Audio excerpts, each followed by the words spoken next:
मागील काही दिवसात ज्या पद्धतीनं संपूर्ण मराठवाड्यामध्ये जो पाऊस झालेला आहे त्या पावसाने प्रचंड नुकसान झालेलं आहे. पूर परिस्थिती निर्माण झाली, अनेक धरणाचे दरवाजे उघडण्यात आले आणि त्यामुळे पूर परिस्थितीमध्ये वाढ झाली.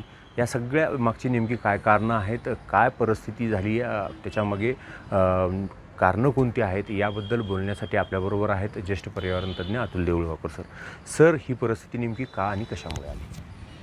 आत्ता जी आपण परिस्थिती बघतोय ती इतकी विदारक आहे की जमीन खरवडून म्हणजे मातीचा थरच्या थर निघून गेलेले आहेत.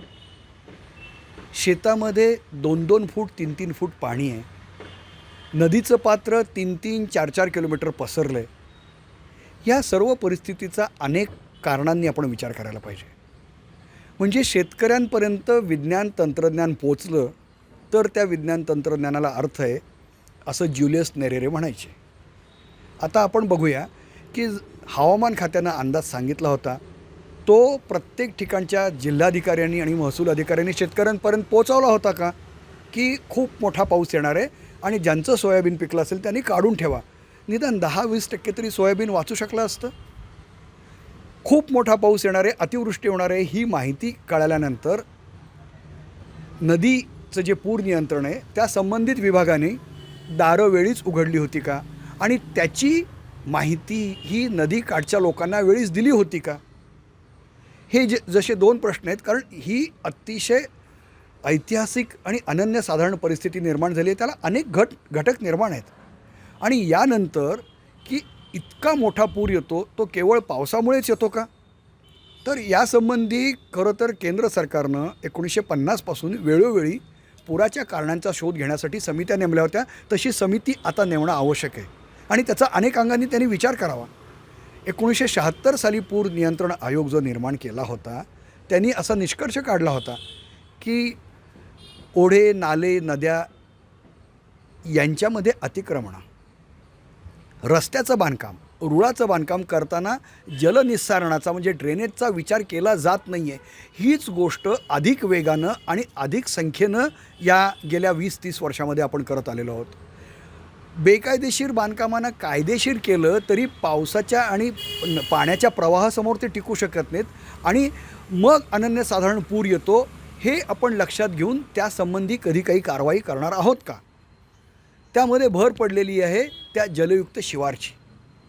जलयुक्त शिवारमध्ये नदीचं रुंदीकरण, खोलीकरण, सरळीकरण हे अतिशय विचित्र प्रकार.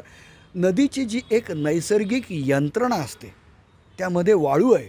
वाळू उपसा आपण इतका अमाप केला आहे आणि वाळू उपसा रोखणाऱ्या माणसाला अगदी सहज दिवसाढवळ्या मारून टाकलं जातं. अशी आपली आता यंत्रणा झालेली आहे की त्यांना कोणीही जुमानत नाही. म्हणजे कोण त्या वाळू उपशामध्ये इन्व्हॉल्ड आहेत त्याची कधी आपण चौकशी करणार आहोत का? या वाळू निघून जाण्यामुळे आपली जी अपरिमित हानी होती ती आता कधीतरी मोजणं आवश्यक आहे. दुसरीकडे ही जी नदीच्या रुंदीकरणात, खोलीकरणात उचललेली गेली माती होती ती फक्त नदीच्या काठावर टाकून दिली गेली.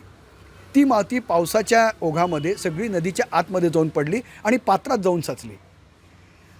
आपल्याला हे माहिती आहे की वेळोवेळी अनेक समित्यांनी जंगल नष्ट करण्यानं नद्यांमध्ये, धरणामध्ये पाणी साचतं हे आपल्याला जाहीर केलेलं आहे. केंद्र सरकारने पण याचे अनेक अहवाल केलेले आहेत. आता एकदा महाराष्ट्र सरकारने सुद्धा नद्यामध्ये, धरणामध्ये किती माती आहे याचा शोध घेतला पाहिजे आणि ते रोखण्यासाठी काहीतरी केलं पाहिजे. आत्ता झालं असं की या जलयुक्त शिवारमुळे जी माती आतमध्ये जाऊन बसली त्यामुळे माती जी घट्ट होऊन बसते ती खाली पाणी मुरू देत नाही. हा जो प्रवाह निघतो एकीकडे विसर्गातून आलेला प्रवाह आणि हा न मुरल्यामुळे आणि त्याची नैसर्गिक यंत्रणा गेल्यामुळे ते पाणी सैरा-वैरा आजूबाजूच्या गावामध्ये गेलं आणि आजूबाजूच्या गाव अक्षरशः जलमय झाले. जलयुक्त शिवारचं रूपांतर जलमय शिवारामध्ये होण्यामध्ये त्याचे नेमके कोणते कारण आहेत याचा खरोखर सखोल शोध घेणं आवश्यक आहे.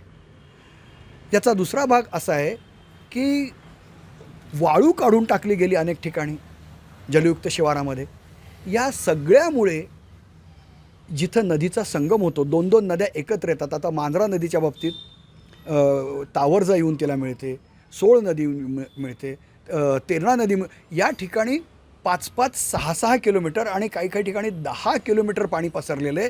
आणि प्रक्रिया झाली अशी की एकतर मांजरा नदीतून सोडलेलं पाणी वेगानं जात होतं, त्यामुळे तिकडनं येणारं पाणी जे नदीत येऊन मिसळायला पाहिजे ते उलटं शिरलं आणि म्हणून हे पात्र एवढं विस्तीर्ण होत गेलं. म्हणजेच नैसर्गिक परिस्थितीमध्ये आपण जर छेडछाड केली तर काय होतं, वेगळ्या भाषेत आणि सूत्ररूपानं सांगायचं तर आपत्ती येऊ नये म्हणून आपत्तीची जोखीम कमी करण्यासाठी आपण व्यवस्थापन करायला पाहिजे. ते आपलं व्यवस्थापन आणि प्रशासन आपत्तीकारक किंवा आपत्तीजनक झालं तर आपत्तीची तीव्रता आणि त्याचं घनता वाढते. ते आपण आज भोगत आहोत. सर, एकूण जलयुक्त शिवारची जी कामं आहेत तर ती कामं झाली होती. मोठ्या प्रमाणात धरणातून विसर्ग सुरू झाला आणि खूप जास्त म्हणजे 50 वर्षात पडला इतका विक्रमी पाऊस पडला. या तिन्हीचा संयोगामुळे हे सगळं होतं. अगदी बरोबर. ही सगळीच कारणं, कुठलंही एक कारण कधीही नसतं. पण सहसा आता काय होतं की प्रत्येक गोष्टीला हवामान बदलाला जबाबदार धरणं, अतिवृष्टीला जबाबदार धरणं हे चुकीचं आहे. म्हणजे आपत्ती व्यवस्थापनामध्ये अगदी नेहमी सांगितलं जातं की तुम्ही जोखीम कमी करण्यासाठी काय केलं. देशामध्ये आणि राज्यामध्ये फक्त आपत्तीत सुटका करणं, रेस्क्यू, ते दिसायला खूप छान दिसतं. NDRFचे लोक येतात, हेलिकॉप्टरमधून उचलतात, ते केलंच पाहिजे. पण त्यानंतर आपत्तीची जोखीम कमी करण्यासाठी, आपत्ती सौम्य करण्यासाठी आपण जे करायला पाहिजे ते न केल्यामुळे उलट आपत्ती वाढवण्यासाठी जी आपण कारवाई केली, जे सर्व काम केलं, याची तटस्थ एक समिती नेमून उच्चस्तरीय चौकशी होणं आवश्यक आहे. याचं कारण असं की आपण हवामान बदलाच्या काळात जगत आहोत. अतिवृष्टी होते आणि होणार. एकेका जिल्ह्यात 14 ठिकाणी आणि मराठवाडा विभागामध्ये 125 ठिकाणी अतिवृष्टी होते. जर दिवसामध्ये 800 किलोमीटर आणि तासामध्ये 125 मिलीमीटर पाऊस पडला तर त्याचं व्यवस्थापन कसं करायचं याचं प्रोजेक्शन करायला पाहिजे ना. आपल्याकडे आता कॉम्प्युटर्स आहेत, सिम्युलेशन करता येतात की इतका पाऊस पडला तर काय होईल, इतका पाऊस पडला तर काय होईल. आणि मग क्लायमेट चेंजची ॲडॅप्टेशन म्हणजे क्लायमेट रेझिलियंट सिटीज आणि क्लायमेट रेझिलियंट ॲग्रिकल्चर याचा विचार करायला पाहिजे. पण दुर्दैवानं ही प्राथमिकता कोणाचीही नसल्यामुळे ही सगळी कारणं एकत्रित येतात आणि खरा कस तर आपत्तीत लागतो. म्हणजे उलट आपण असं विचारलं पाहिजे, ही एवढी मोठी आपत्ती येते तेव्हा आपलं प्रशासन त्याआधी नेमकं काय करत होतं. पण आता यापासून धडे जर आपण घेतले तरी पुढच्या आपत्ती कमी करता येतील. कारण एक लक्षात घ्या, आपत्ती कोणतीही येवो, मरतात गरीब आणि शेतकरीच. याही अगोदर ज्या आपत्ती आली होती तर त्यावेळेसही जे पर्यावरण तज्ज्ञ असतील किंवा अभ्यासक असतील यांनी धोरणकर्त्यांना याच्याबद्दलचं माहिती दिली होती, आपल्या चर्चेतून आलं होतं. मात्र त्यावर काही उपाययोजना झाल्या का? धोरणकर्ते त्याबद्दल काय विचार करतात? खरं तर जलयुक्त शिवार जेव्हा चालू झालं त्याही वेळेला विजय अण्णा बोराडे, पोपटरावजी पवार, प्रदीप पुरंदरे यांनी अनेक प्रश्न निर्माण केले होते. पण हे प्रश्न कधीच सरकार विचारात घेत नाही आहे किंवा त्यांना जुमानत नाही. म्हणजे आपल्या सर्व काही योजना, मग त्या इरिगेशनच्या असतील, बांधकामाच्या असतील, हे कोणीही एकेकाळी मेकॅनिकल इंजिनियर्स रिसर्च इन्स्टिट्यूट मित्रा या नाशिकच्या संशोधन संस्था त्या क्षेत्रातल्या काम करत होत्या आणि त्यामुळे त्या कमी खर्चाच्या म्हणजे low capital intensive, low energy intensive, अल्प ऊर्जेच्या अशा होत्या. आता मात्र कंत्राटदार आणि गुत्तेदारांच्या हातात या योजना गेल्यामुळे अधिकाधिक खर्चाच्या, अधिकाधिक ऊर्जेच्या योजना सादर केल्या जातात. या सगळ्याची टेस्ट जी असते ती आपत्तीच्या काळात होते आणि आपत्ती वाढत जाणं हे काही आपल्याला शोभा देणार आहे का, याचा विचार करायला पाहिजे. निदान पुढच्या पिढ्यांचा विचार करून तरी आपण आपत्ती रोखण्यासाठी काहीतरी वेगळा विचार करणं आवश्यक आहे. हे आत्ता वारंवार आपल्याला लक्षात येतं आहे. काय याच्यातून नेमकं काय आता बोध घ्यावा धोरणकर्त्याने आणि काय याच्यावर सुधारणा करावी? एक तर खरोखरच तटस्थ समिती आणि सर्व समावेशक समिती आपण घेतली पाहिजे. म्हणजे त्यामध्ये अभियंते पाहिजेत, शास्त्रज्ञ पाहिजेत, त्यामध्ये समाजशास्त्रज्ञ पाहिजेत, शेतीशास्त्रज्ञ पाहिजेत.